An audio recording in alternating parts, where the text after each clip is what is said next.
Tracy, where do you think this year is going to go for real estate? I'm going to put you on the spot here. Wow, I didn't know that was on the agenda. So you're talking about home price appreciation or depreciation? All of the above. So I think that this year is we're going to continue to see home prices rise. Mm-hmm. Interest rates, I wish I knew based on the Ukraine situation and Russia how that will affect it, but I think it might keep interest rates from going up maybe as high as they had intended this year. Yeah, might put a damper on some of that. There's been a lot of conversation now, is this going to slow down the economy, which would in turn make the Fed not raise interest, the prime rate as much, which again trickles down into eventually to mortgage rates. I think that houses are going to continue to be scarce. It's going to continue to be a seller's market. There are lots of financing options for buyers, lots of great plans available for home buyers that they can take advantage of. And if they have decent credit, I think that it's fair and good. And well, it's that old question: when's the best time to buy a home? 5 years ago. Right. When's the second best time? Today. Yeah. So I think, that it's still a good time to buy a house. I know we're always looking and, over the long run, if you're going to hold it for a while, it's a good time to buy a house. So that's what I think from a financial standpoint. From a financial standpoint, yeah.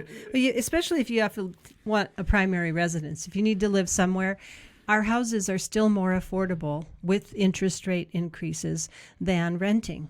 And you get to choose your house. You get to make it your own. You get to plant the garden. You get to paint the walls. You get to enjoy it and live in it and know it's yours and make it your own. It's all those other reasons than just the financial. Most people, most of their nest egg is in their home. Right. Most people. And that own a home. And what's been happening, I listened to a podcast of these big brain guys, talking about the economy overall, and they were just saying, people that own homes right now are in a really good position. Right. That's not me saying that. These are, quote, the experts, right? And there's just nobody out there saying that home prices are going to crash.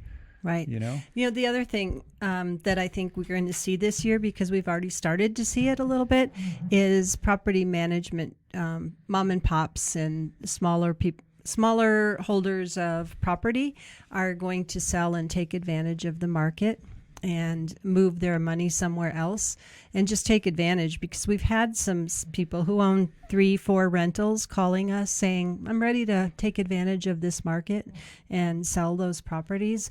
And I think we're going to see more of that in the coming months. Yeah, honestly, I'm going to say I hope so, because it would be nice to get that freed up. Of course, now that takes it off the rental pool market. Right. Right. So it's just like, well, okay, we help people that want to buy, but now we're removing inventory from the rental market. We may be, but we know some of the buyers are also buying to rent it. So there could be some that end up being rentals that weren't even rentals before, and some That's a fair point. that were rentals that continue to be rentals, because we get calls every day of people who are wanting to buy a rental property. They know it's wealth building. They've been listening to us and to everybody else saying, this is how you can build the most wealth. It's through real estate. I've in all the years I've been doing this, Tracy, in the last few years, this is the most I've ever seen people talking about real estate as an investment. Right. It's interesting. I think we've moved the market. There we go. That's Just it. Well, kidding. Of course we did. Yeah. So, one last thing on that, I just wanted to say that we were talking about new construction and some of the trends there. One trend that is coming to Albuquerque that hasn't quite hit yet, but it is coming, and it's the build-to-rent single-family home trend. And if you haven't heard about this is happening all over the country.